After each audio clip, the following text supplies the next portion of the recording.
All right. Today, Gulf of Maine fisheries.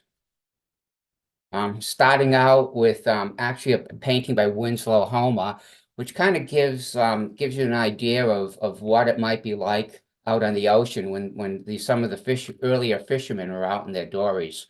But one of the things that's noteworthy about this picture is the fact that there's some fairly good-sized halibut in the back of that dory. There are basically four types of fish that I'm going to be talking about today. The Atlantic cod, the Atlantic mackerel, Atlantic herring, and the winter flounder. Atlantic cod and the winter flounder are demersal fish or grounds fish. They feed and live at or near the bottom. The mackerel and the Atlantic herring are pelagic fish. They live mid-water to the surface of the ocean. The Gulf of Maine and the Grand Banks, you need to probably, when you talk about fishing in the Gulf of Maine, it's probably best to include the Grand Banks in there because the fishing industry that took place went to the Grand Banks, but also in the Gulf of Maine itself. In 1497, John Cabot discovered Newfoundland, and cod was very abundant. In fact, they made note of it that they were able to catch the explorers were able to catch cod by just dipping like baskets into the water, and they'd be able to capture some and harvest them. The Europeans themselves started fishing the Grand Banks in the 1500s. And part of the reason for that was because the European cod stocks had been depleted. And cod, especially salted cod, was an important part of the European diet. And part of that was because of the dietary requirements of the Roman Catholic Church through that time period. In terms of the Georges and Grand Banks fisheries, since the glaciers cleared out and that people were able to come onto Maine, indigenous fishermen fished Georges Banks. About the year 1000, Basque fishermen, it's thought that Basque fishermen discovered the Gulf of Maine and excuse me, Georges Bank and the Grand Banks fisheries, but they kept it a secret because they had a cod monopoly on the cod that they were able to sell in Europe. But by the time the 1500s came around, the Europeans arrived. And basically, the fisheries of the Georges and Grand Banks were sustainable for about 400 years. And that's with the Europeans fishing them too. And during that 400 years, the primary way that fish were harvested was by hook and line. In the 1920s to 1930s, diesel and steam-powered trawlers came into use. And they were very efficient at catching fish, and it led to a fishery decline. After 1620, when the Pilgrims landed, fish stations were common on Maine coastal islands. And the New England cod industry was very important to the British. And so much so that in 1763, a British member of Parliament referred to cod as British gold. And it made a lot of people here in the colonies wealthy too. And that the Gloucester elites were known as the codfish aristocracy. Below is right to the right is the sacred cod that is held. It's hanging in the House of Representatives of the Massachusetts State House. And over here to the left is this monument that is in Gloucester. And one of the things I want to note about it is the 1623 to 1923, pretty much 300 years of pretty good fishing, relatively sustainable. But from 1923, and I'm thinking that was 2023 last year or today, 2024, the last 100 years or so, the fishing the Gulf of Maine fishing stocks have taken a real beating. I'm going to start off by talking a little bit about cod. Atlantic cod were fished in the Gulf of Maine, the Georges Banks, and the Grand Banks. They are a top predator. When they're young, they eat shrimp and small crustaceans. As adults, they eat herring, mackerel, capelin, which is a type of smelt, and young haddock. Cod prefer cold water. They're definitely known as a cold water fish. They want cold water with rocky bottoms, 300 to 500 feet deep, 30 to 500 feet deep. They can get pretty large, up to 77 pounds, up to 51 inches long, and live greater than 20 years or more than 20 years. Probably not too many cod today are caught that are weighing up to the 77 pounds. Probably much smaller, 20 to 30 pounds at max.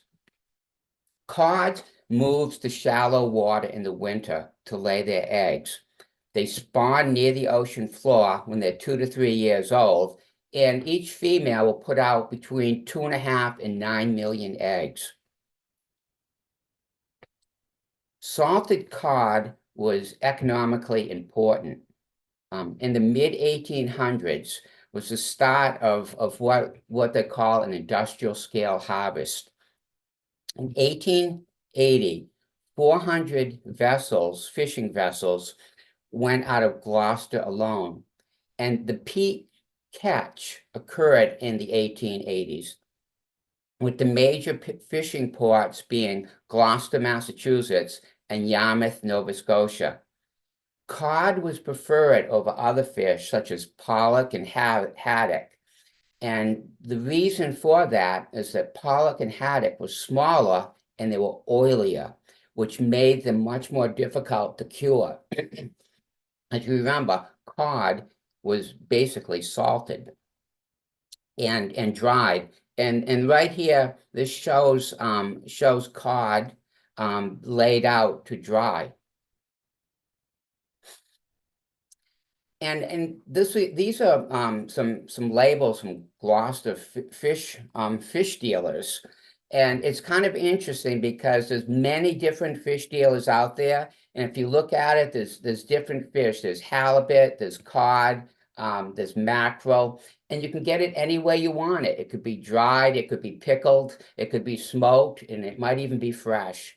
So there was a lot of cod was a big business right up through the early 1900s. There are 3 ways that cod has basically been harvested. One is via long lines, other is gill nets, and the other is trawling. And we'll talk about each one of those in the next few slides. A gill net. A gill net is such that is netting that is hung in the water column, much like in this sketch here. What happens is that the fish will swim into it. The head will push through the gill net, but the fish is unable to back out. And currently, these are used for monkfish and dogfish. And the height above the seabed determines the catch. They can raise this net up on these supports. This is a trawl net. This is right here is a midwater trawl, and over here is a bottom trawl. Okay, and when they started using trawling, it really was the start of industrial fishing. Trawls don't discriminate. Bycatch is thrown back, and often it's dead. And the reason for that is as the net is being pulled along, all the fish are getting jammed into it, and that really stresses them out. But what some of the bycatch includes are undersized fish, okay? Can't take them legally. Unwanted species, and some of these might be species that the fisherman has already met their quota. Turtles, sharks, and even some marine mammals have gotten caught in trawls. With the bottom trawl, it's kind of interesting because the sediment and the benthic life is disturbed. There's any coral or mussel beds down there, they're going to end up getting torn up. But this just actually, this is just was in the Guardian within the last week or so, is that the bottom trawls release carbon dioxide plumes from the seabed. And and otherwise that carbon would have been stored in the seabed itself. So within, okay, 55 to 60% of the carbon dioxide that is stirred up as sediment from a bottom trawl is released into the atmosphere within 10 years. The remainder of that carbon dioxide is trapped in the water. And what that does is it leads to ocean acidification in local areas. And interestingly enough, in 2021, they have determined that bottom trawling has produced as much carbon dioxide as the entire aviation industry. So that's a lot of carbon dioxide. Okay. When they originally started fishing, they actually just fished from the side of the boat with hand lines. And they did that till the late 1850s. What they would do is they would catch the fish, they'd prep it at sea, they'd lightly salt it, and they put it to dry. Once it got back into port, the fish would be salted some more and then dried on flakes with these the boards that they actually laid the cod out on. This is a hand line, a replica of a hand line that was used. And I make note that they had used two hooks, so they went after two at once. Dories first started being used in the late 1850s. And the dories themselves were used to pull trawl lines, okay? And these trawl lines often would be about 1,800 feet long. And they were quarter-inch diameter made of quarter-inch diameter tarred cotton. There was a leader with a hook every 6 feet on the trawl line. And what the fishermen would do to prepare to go out and do this fishing, they would bait each hook and then coil the trawl line in a tub so that it could be fed out as they were rowing the dory away from the ship. And over here, to the left, you can see an example of those bins and the coiled trawl lines that are in there. And I'm thinking, I'd hate to get those tangled up. This, I included this, and I think it's another Winslow Homer painting, but I wanted to include it because for two reasons. One, it shows how the dories were stored on the deck, but also these fishermen are out in a very rough sea. And it's possible that it was probably too rough for the dory, and they're probably trying to get back to the main ship for the safety that might offer. And over here, you'll see on the deck, you'll see those other trawl lines that are being stored, probably ready to be put into dories when the next time they are put out. Herrings, the next fish we'll talk about. Herring tend to, or have in the past, lived in large schools in coastal and continental shelf waters. Gulf of Maine, perfect for them. They filter feed at night. They feed on zooplankton, which would include krill and fish larvae. And herring is a prey and bait fish. It's the prey of marine mammals and seabirds, and it's a bait fish for lobster and tuna.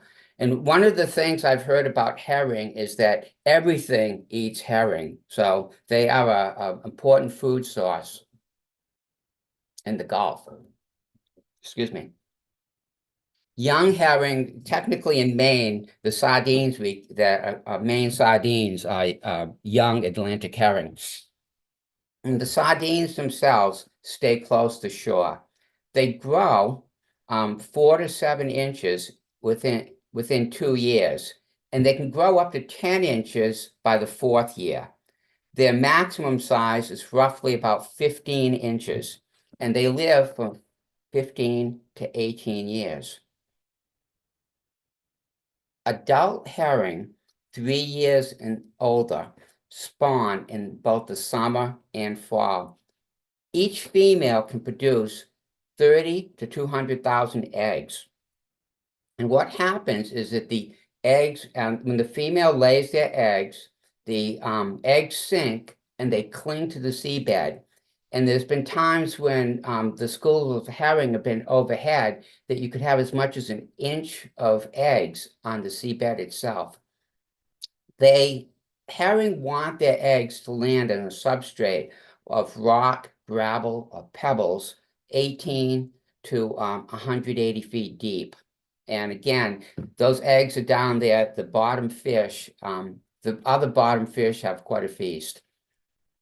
The herring catch itself depends on spawn survival rate, and that is determined by water conditions. That would include temperature, salinity, the tides, and the currents, but also very much on the health of the adult females.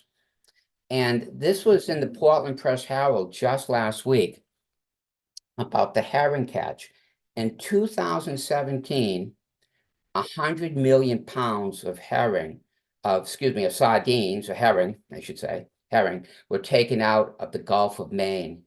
In 2021, 4 years later, less than 11 million pounds were taken out. So there's almost been a 90% reduction in the catch in that 4-year period. I don't have what the current population is. And they probably takes a couple of years generally for it to come out anyway. Herring historically have been caught in a weir, and a weir is a fish trap. You can see here that they've blocked off one end, and they've actually blocked off both ends, but they leave a path for the fish to go and swim inside. Once the fish swims inside, they don't figure out how to swim out. In the 1870s to the 1950s, in down East Maine, the spring herring run meant canning season. And these weirs, like on the shore right here, the weirs themselves would be filled with fish. And here's a picture of a couple of fishermen that are inside a weir to the background here. And you can see they are pulling in a lot of fish into their boat, almost to the point it looks like they're taking water on.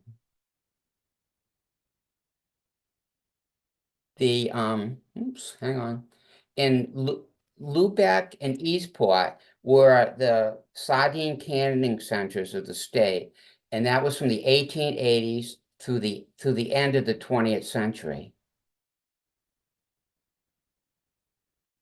And this cannery here, and I can remember within the last 20 years or so going up the coast and seeing other canneries in the Deer Isle area, and literally they were built out over the water.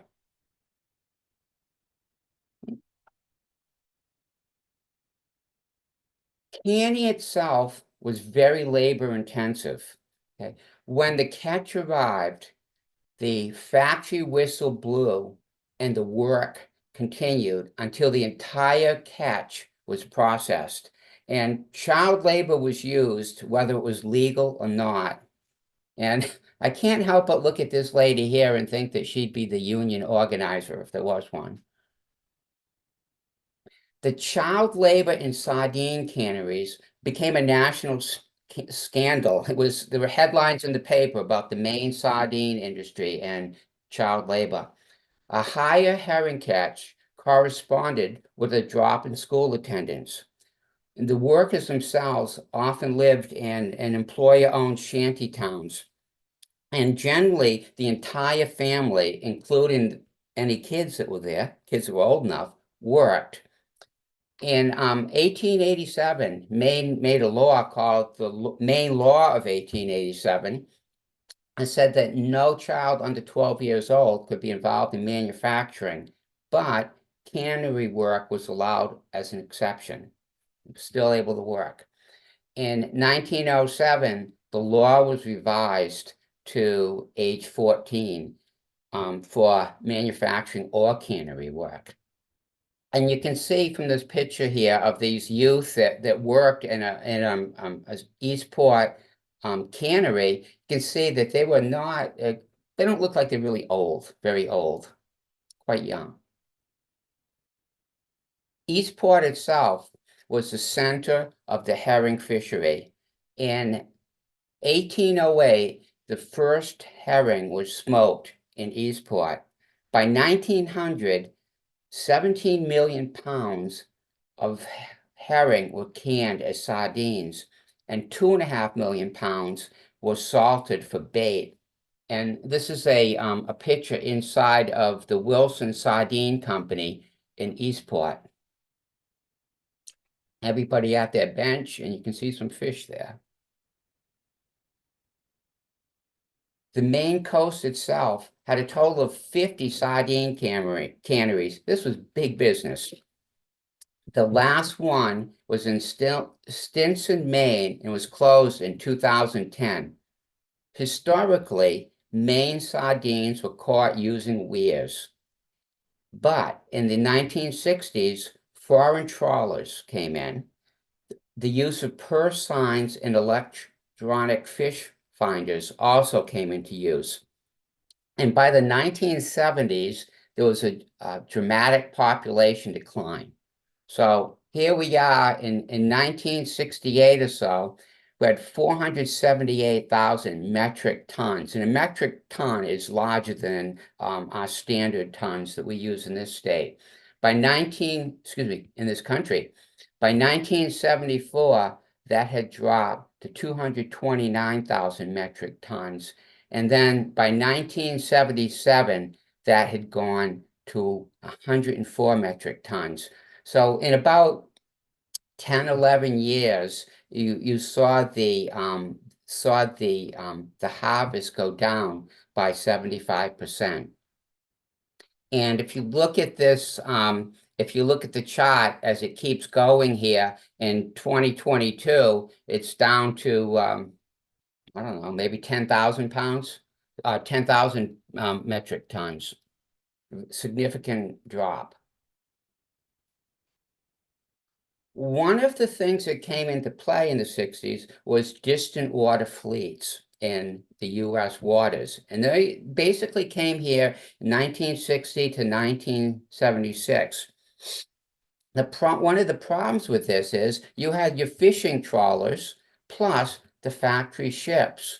So here we've got a trawler here, another trawler here, and they are catching fish, bringing it to the factory ship where it's being processed and frozen before they even leave the water, the Maine waters or the Gulf of Maine waters. Foreign trawlers themselves started appearing in the 1950s. In 1976, the United States, and I believe Canada too, put in the 200-mile territorial limit to keep foreign trawlers out. In 1977, the US and Canada both banned foreign trawlers from coming into the Gulf. And by 1990, much of Georges Bank itself was closed. And here's a picture of a Russian trawler via 1965. And I can remember in the late 60s when these were in off the coast of Massachusetts and Maine, there was concerns about the Russians using the trawlers to spy on us. No doubt they were, but they were also catching a lot of fish. Another thing that really has hurt the fish stocks was actually Clarence Birdseye. And it's not so much him, but what he developed. The Birdseye Company introduced fish sticks, frozen fish sticks, in the late 1950s. the fish were caught, processed, and landed frozen, ready to be delivered. And that meant for a lot of cod and other fish getting caught. And here's some of the early packaging for the fish sticks. And I thought it was kind of interesting that one of the articles I saw referred to them as the ocean's hot dog. And this is Grand Manan Island off the coast of Maine. And we're going to be leaving with a view of this weir that's off that island. All right, on to Atlantic mackerel. Um, Atlantic mackerel are found on both sides of the Atlantic, our east coast and the European west coast. But the West Atlantic population, the ones on our east coast, range from up in Labrador, up above Newfoundland, down to North Carolina. Mackerel themselves grow fast. They can be up to 16.5 inches long and about 2.2 pounds. And they can live up to 20 years. They can't tend to school near the surface in both cold and temperate waters. They eat crustaceans like copepods, krill, and shrimp. When the mackerel fishery was in its heyday, it was noted that the spotters, the people that were looking out, or the fishermen that were out up on the mast looking out for the fish, could see as many as 50 skulls on the surface of the water. So they were very plentiful. Mackerel reproduce by 2 to 3 years old. A female itself, one female, can put out between 285,000 and 2 million eggs. And the eggs themselves are released in batches 5 to 7 times throughout the season. Pretty good reproduction strategy here. The eggs themselves float on the surface and will tend to hatch within 7 to 10 days. In 1816, the mackerel jig was invented. And this is how I've always heard of fishing for mackerel, is you have a jig and you jiggle it up and down. Hopefully you get one. That was used until the purse seine started to be put into place. And what a purse seine is a net that is pulled around the school itself and then pursed or pulled up. In 1865, there were first use of purse seines for mackerel. Excuse me. By 1880, 294 million pounds of mackerel were taken out of U.S. and Nova Scotian waters. 5 years later, by 1885, a serious fishery decline took place, and it lasted for 25 years. It looks like they might have overfished it. The other fish I want to mention was the winter flounder. Winter flounder can grow greater than 2 feet long. They average about 4 to 5 pounds. They can live 15 to 18 years. And one of the things I thought was interesting about these different fish is they are relatively long-lived if you don't catch them. The winter flounder itself is a cold water fish, and it likes really cold water, like down to 32, up to 50 degrees Fahrenheit. And they have a protein in their blood that acts as an antifreeze. They use camouflage for protection. The color itself will tend to mimic the ocean floor, and the fins themselves have a tinge with red, pink, or yellow. Looks more like white to me here, but anyway, you can see the edges of the fins have that tinge to it. The underside of the flounder itself is white. Adult flounder are preyed upon by cod, spiny dogfish, and monkfish. The winter flounder is a right-eyed fish, okay? In larval form, the flounder has eyes on both sides, much like you'd expect a normal fish to have. As a juvenile, the eye on the left migrates right and the skull itself will twist during growth so that the left eye moves up here. And then what was the left side becomes the underside of the fish. Winter flounder themselves live close to shore, and they like to be in kelp and seagrass. They feed during the day, and the reason they feed during the day is that they hunt by sight. They have relatively small mouths that limit their diets to small invertebrates, shrimp, clams, and worms. Winter flounder themselves mature within 2 years. The adults migrate inshore during winter to spawn, and that would be to inside of marshes, salt marshes, but also harbors and bays. They also return to where they were hatched to spawn. A female will produce 500,000 to 1.5 million eggs, and they are deposited on a sandy bottom or algae, seaweed, at night. And they will also disperse the laying or depositing of the eggs up to 40 times a season. The fishing methods used to go after the fish for winter flounder are trawls, gill net, and hook and line. And here's a winter flounder itself, and it's in the process of burying itself in the sand. Get an idea of some of the camouflage. I included this picture because it really does show how the flounder, especially on the left, this flounder and its coloration blends into the adjacent seabed. Especially when you look up to this section here, it almost looks like a dead match. And I wanted to include this picture of, I think it might even be the same flounder, because it really shows just how much this left eye has moved from way over here up to the right side of the head.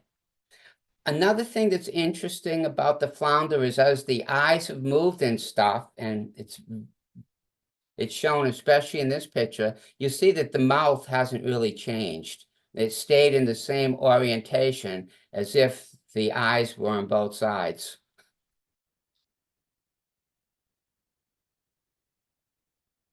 Some of the vessels that we used, tobacco boats, they were double-ended and had sails, weighed in at about 15 tons.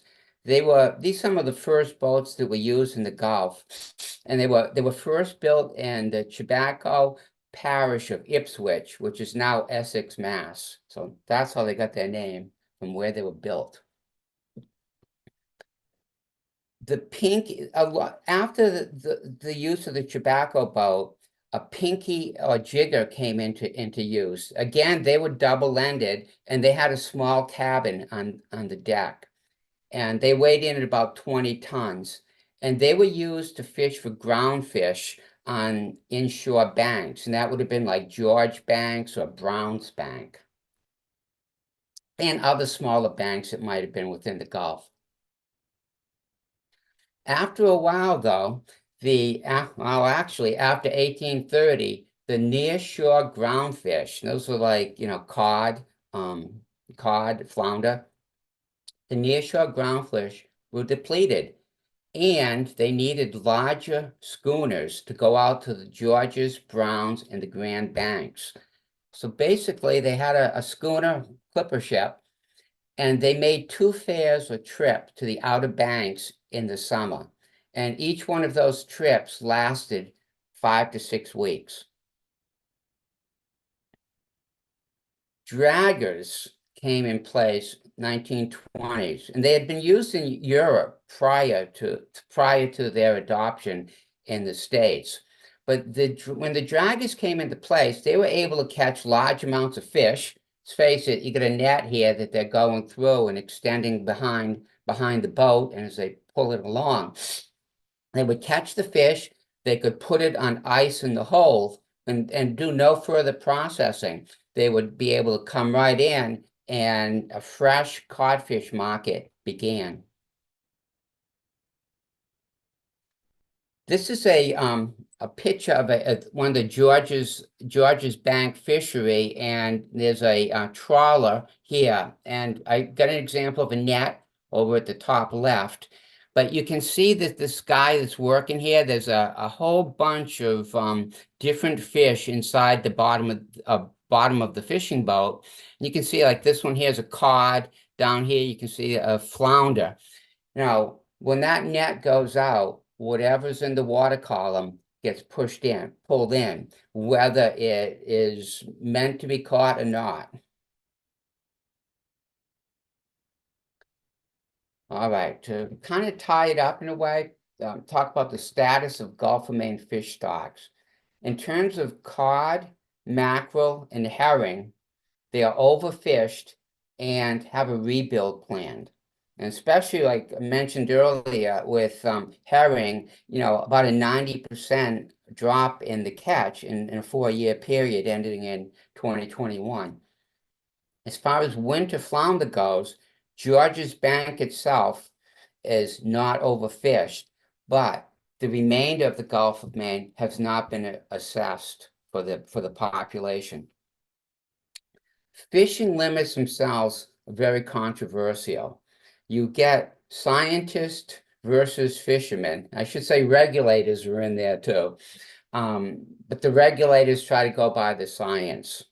And since 1982, there have been controls in place for the domestic fishing industry that deals in the Gulf of Maine.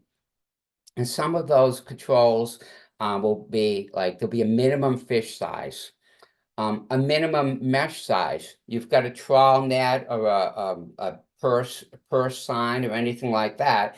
The size of the netting determines the size of the fish you get. So the bigger the net or the bigger the hole in the net, the more small fish will escape. The fishing limits also determine areas where the fishing is allowed and other areas that the fishing is restricted. They also determine the fishing season and the actual catch allowance of what the fishermen are allowed to catch in terms of tonnage. And that was actually the end of the presentation, but I did have these two pictures here because I'd mentioned monkfish and dogfish. And interesting thing about a monkfish and dogfish is that since cod have been so heavily fished, these are the types of fish that are now coming into play and have increasing populations in the Gulf, especially dogfish. But interesting thing about the monkfish, if you look at it, you'll see it's got a big mouth, and that mouth is pretty much as wide as its body. Well, the monkfish is such that when it can swallow and eat something about the same size that it is.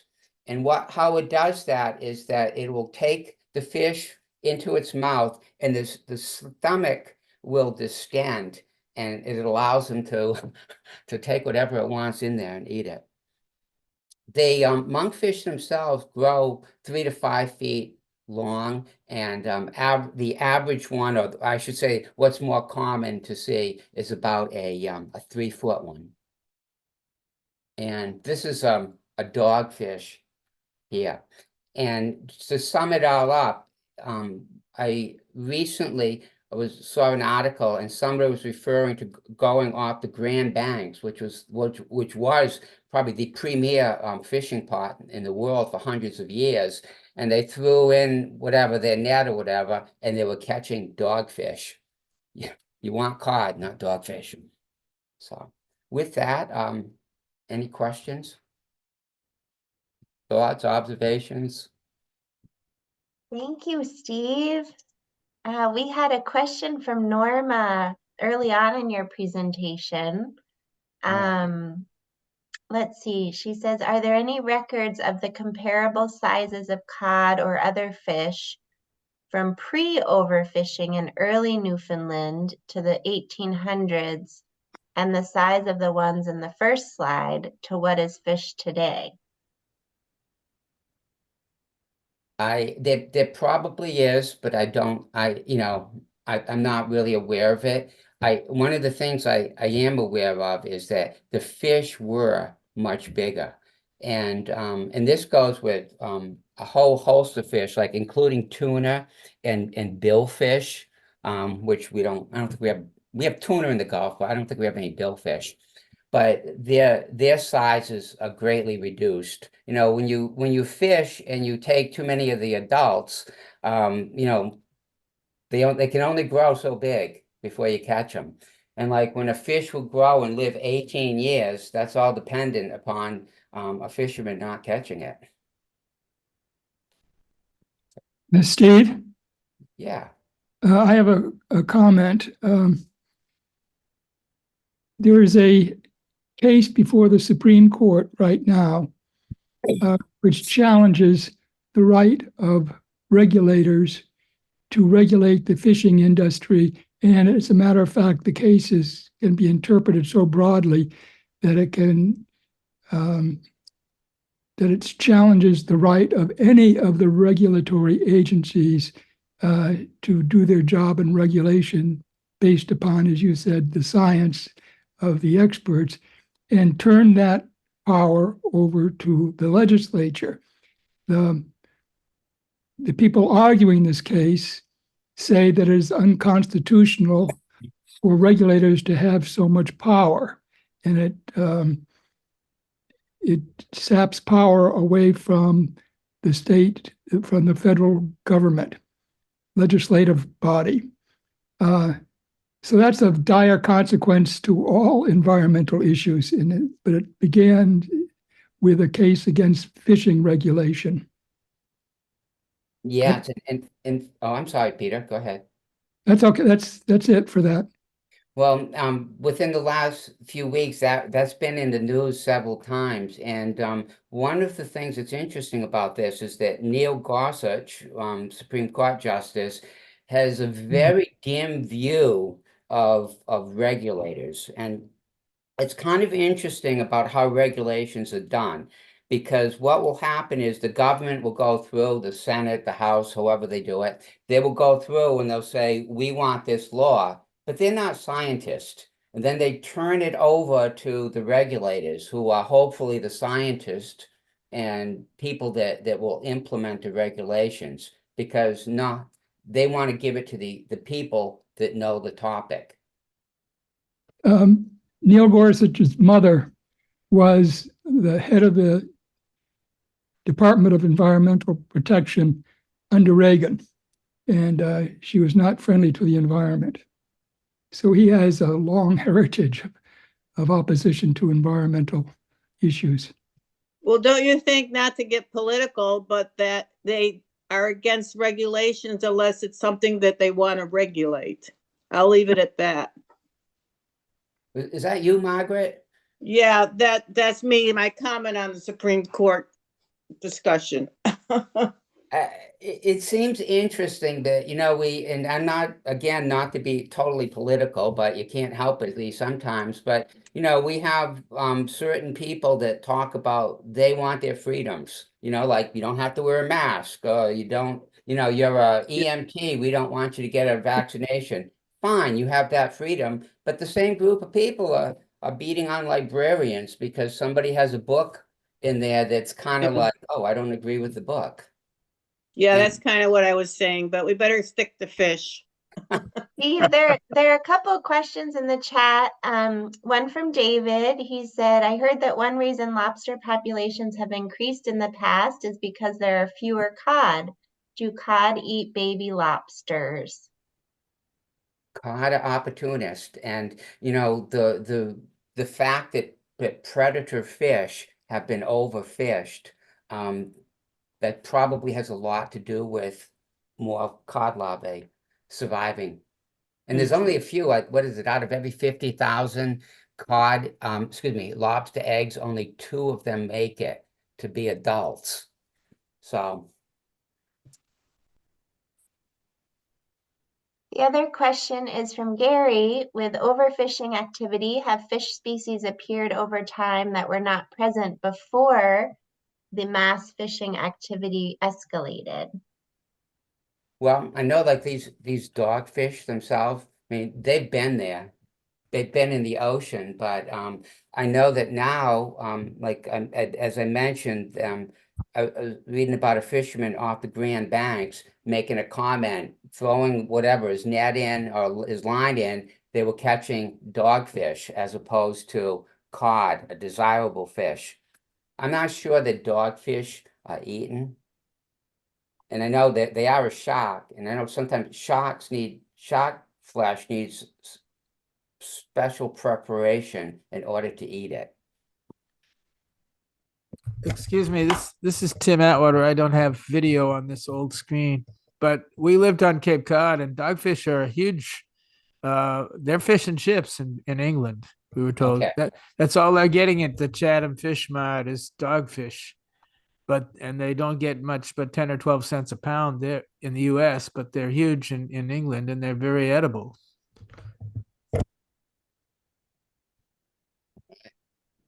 Thanks, I Tim. wondered about that also, because you talked about monkfish, and monkfish do have a market. They're, so when you had them in as like species that have an abundance, I wondered about the food value.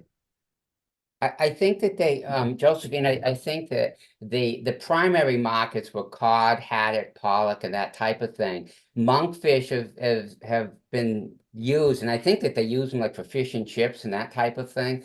That came into play after the more desirable species were overfished.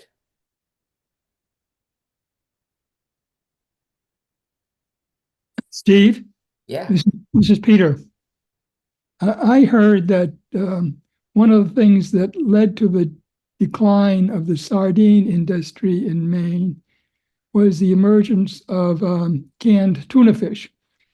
Before canned tuna fish was around, kids used to pack sardines in their lunches every day for school. It was a very common school lunch. And that lunch was replaced by tuna fish sandwiches.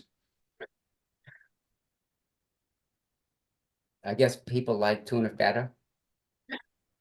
I did. Oh, it was When I was a cheaper. kid.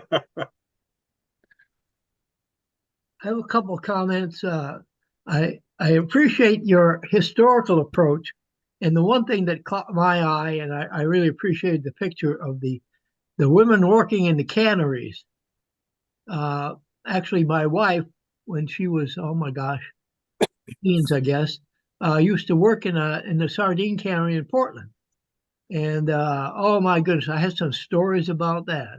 But, really, I mean, they wasn't child labor necessarily, but some very young girls worked in the sardines canneries, right around here. This going back to the 50s, but used to be a whole different world, I guess. Interesting. I have a question. So, what sort of fish are they feeding the farm salmon? I had heard that they pop fish along the shore in these nets that catch everything and feed that to the salmon.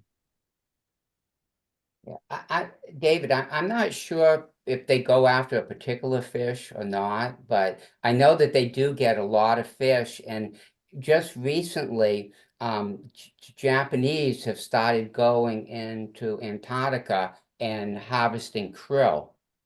And they're concerned, harvesting the krill basically for feed, to feed fish stocks. And the interesting thing about fish farming, and it sounds great, but one of the problems is, there's a number of problems, but one of the biggest problems is that they're taking the same feed, the feed stock that would feed the wild fish. They're taking that feed stock out and feeding it to the farmed fish. Well, they're reducing the amount of fish that's available for wild stocks. Hmm.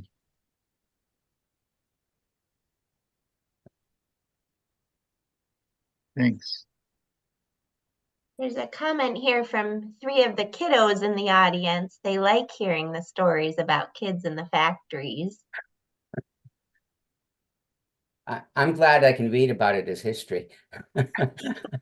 You know, I don't mind working, but you know, you just like you can't imagine an 8-year-old kid sitting there all day cleaning fish. You know, Steve, I have a question. When you were talking about the herring catch depleting from 2017 to 2021, do you think that was primarily like just the population went down, or were there more regulations in place that were limiting the catch, I, or something else, or a combination? I can't answer that definitively, but I'm pretty sure it was the catch itself went down. In other words, what they were able to extract.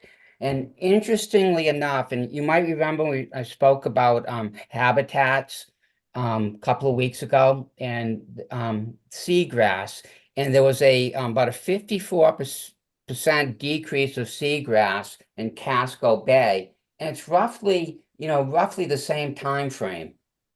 Not the exact same years, but the same time frame. And you got deep water and deep water fish. You got seagrass is in relatively shallow water because it's got to be able to get sunlight.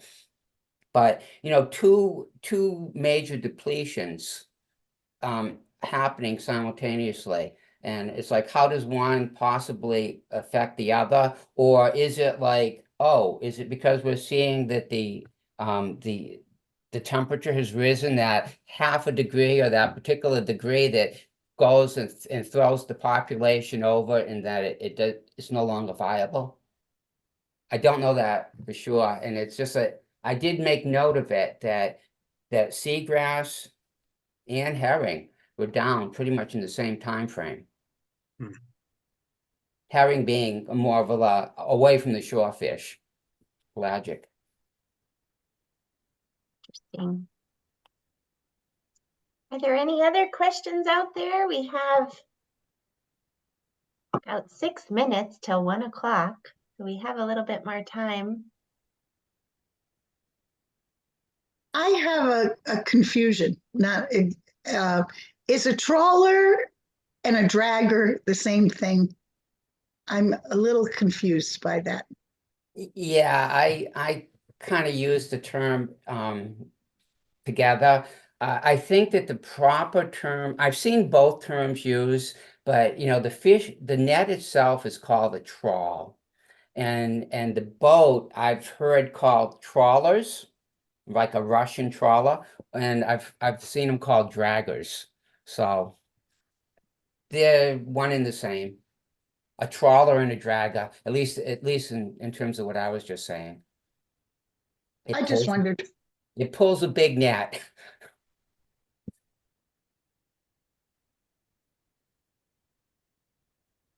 Any other questions or clarifications? Oh, here's one from Tim. Can you speak to striped bass stocks, American eel, responsive to management, or not yet? About American eels? American eels and striped bass. Two I pretty can't. different questions, but I fly fish for stripers, but I run into a guy who used to have an eeling license and was lamenting that he let it go, and now his wife's got one, but it's under quota, and they needed to be regulated, obviously, but the stripers I know are multi-state regulations, but Maine has had the same slot limits as most of the other states except Maryland. But are we monitoring them very carefully? Do we actually know the stocks, the health of the stocks in Maine? I really can't answer that. I do know that the Elvers, they do keep an eye on the harvest. They get about what, $2,000 a pound at times. I don't know what the current market is, but Yeah, it's high price right now for the elves, and the commercial striped bass fishery is not filling its quota, but they've got lousy regulations. They shouldn't even have a season, in my view. They should be closed or to catch and release, but that isn't going to happen anytime soon. But this is the second time in about 50 years that the stripers have been almost onto the severe, close to the endangered species. In the 80s, they came back. Now the biologists say that they're just as endangered now. And they didn't, within the last couple of years, I know they have a size range that you can keep. Didn't they make that size range smaller? Yeah, they shrank it to 30 to 32 inch more, and or 28 to 31 inches, but it's still too little, too late, and unevenly enforced, etc. The resilience, there's obviously with cod too. There's so many factors on the environment, and if the 200-mile limit was the only factor, you would have thought that the stocks would have come back up since the 76, but that doesn't seem to have happened. So are U.S. trawlers within the 200-mile zone doing exactly what the Russians and Japanese used to do? Are there other environmental factors in play? Well, our fishing industry is regulated, and we probably are overfishing, or I'll put it this way, not fishing in a sustainable manner. But we do have laws or regulations on fisheries. I guess the question is, how well are they enforced, right? A law is only as good as it being enforced. And this follows up to what Pete was saying about that Supreme Court case. One of the reasons why that ended up going to the Supreme Court against regulations is because NOAA, or whoever the fishery regulator was, I believe it was NOAA, said you had to have a monitor on the boat. And no problem with that, except that the fishermen themselves had to pay this $700 fee. And that's what prompted $700 a day fee to have that monitor on there. And that's what prompted the Supreme Court case.